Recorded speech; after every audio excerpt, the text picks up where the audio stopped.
বাবলো কোন মারি ভইয়াই খুঁটাটা গাড়িয়েছিল ই মারি ভইয়ারা খুঁটাটা গাড়িতেও জানে না আমার কোমরটা যে একেবারে রচবচ হয়ে গেল গো আমাকে ঘরে বুড়া তাই কত গায়ে দিবে গো কি বাবা তোমরা হাসছো আমি বুড়া মায়া লোকটা মজুরে হলি তোমরা হাসছো ও তোরা নাই বুঝাবি তোরা এমনি থাকবি আমার মতন তো থাকবি মিলন হবে কত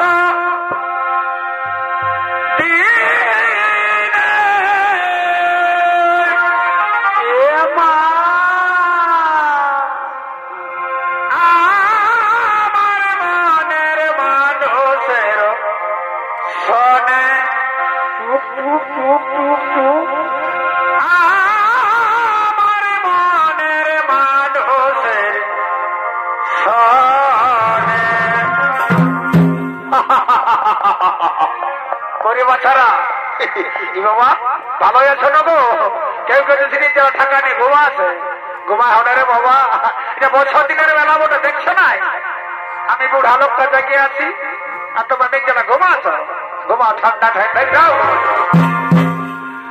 মিলন হবে কত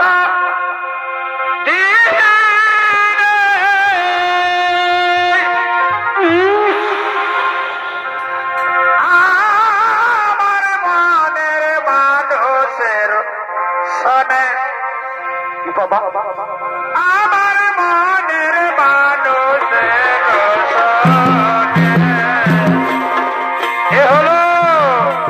এ হলো রোজগার মহারানী রাজমাতা কইকে সঙ্গে রয়েছে তার রাশি মন্থরা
Oh,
মন্থরা,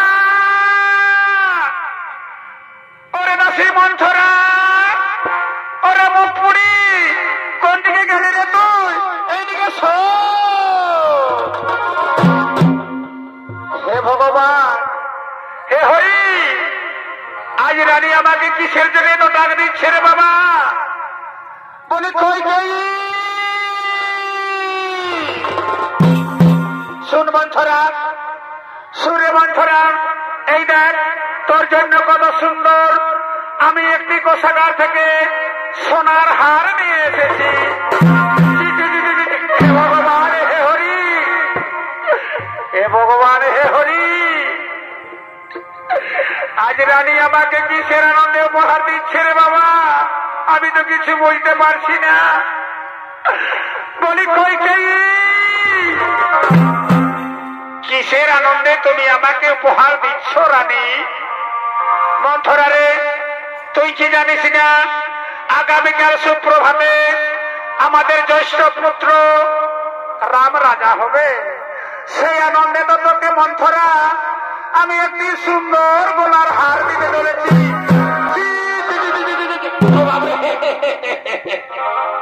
ও বাবলো, কোন মারি ভইয়াই খুঁটা ডাকারে ছিল, ই মারি ভইয়ারা খুঁটা ডাকাইতেও জানে না। আমার কোমরটা যে একেবারে রচবচ হয়ে গেল গো, আমাকে ঘরে বুড়াটাই কত গায়ে দিবে গো। কি বাবা তোমরা হাসছো? আমি বুড়া মায়া লোকটা মজুরে হলি, তোমরা হাসছো?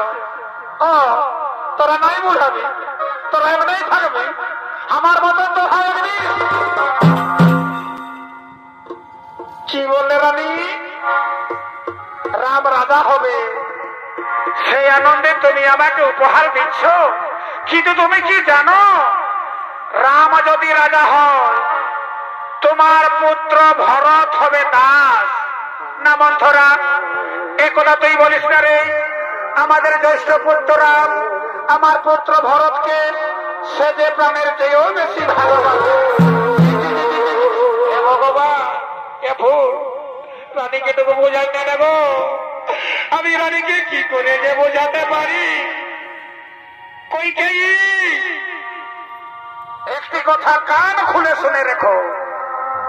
রাম যদি রাজা হয় তোমার পুত্র ভরত হবে দাস, আর তুমি হবে কৌশল্যার দাসী। না মন্থরা, আমি কারো দাসী হতে চাই না রে। আমি রাজরানী হয়ে থাকতে চাই, আমি রাজমাতা হয়ে থাকতে চাই।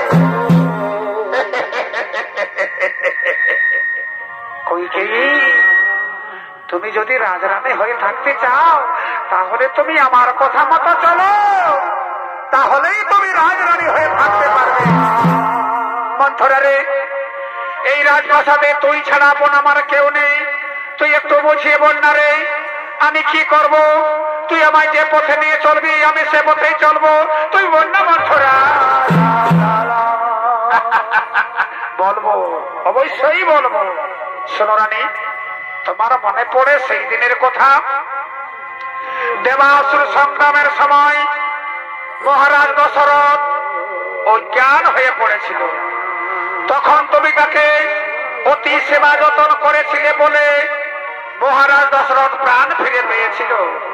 সেই দিন মহারাজ তোমাকে দুটি বর দিতে চেয়েছিল না? চেয়ে নাও রানী, সেই দুটি বর মহারাজের কাছে চেয়ে নাও।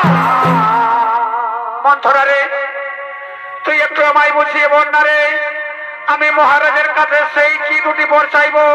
তুই বল না মন্থরা, তুই একটু বল না রে। বলবো, অবশ্যই বলবো। শোনো রানী, তোমার প্রথম বর হবে আগামীকাল সুপ্রভাতে রাম রাজা হবে না, রাজা হবে তোমার পুত্র ভরত। আর তোমার দ্বিতীয় বর হবে রামচন্দ্রের 14 বছর বনবাস। মন্থরা রে, কিন্তু মহারাজ কি স্বীকার করবে এই কথা? মহারাজ কি স্বীকার করবে? অবশ্যই করবে। শোনো রানী, সূর্যবংশের রাজা কোনদিন মিথ্যা বচন দেয় না। যদি নিজের জীবন চলে যায় তবু মিথ্যা বচন দেয় না। তবে সাবধান, মহারাজের কাছে কিন্তু কথাটা প্রথমে প্রকাশ তুমি করবে না। খুলে ফেলো সাজগোজ, খুলে ফেলো অলঙ্কার, মাটিতে পড়ে থাকবে। তোমার মাটিতে পড়ে থাকতে দেখে মহারাজ দশরথের মাথা ঘুরে যাবে। সেই সময় তার কাছে তুমি বর চেয়ে নেবে রানী। ওই দেখো মহারাজ দশরথ এক্ষুনি এসে পড়লো, আমি এখন আসি রানী, কথাটা যেন আমার মনে থাকে।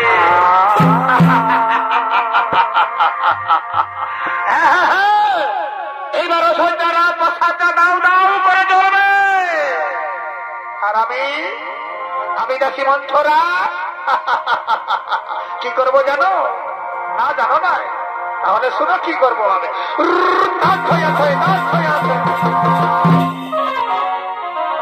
জয় সীতারাম। আমি বলি কে নেই আমার রাস্তাটা মোটে কিছু মনে করি আইন তো বলে কে রাখো।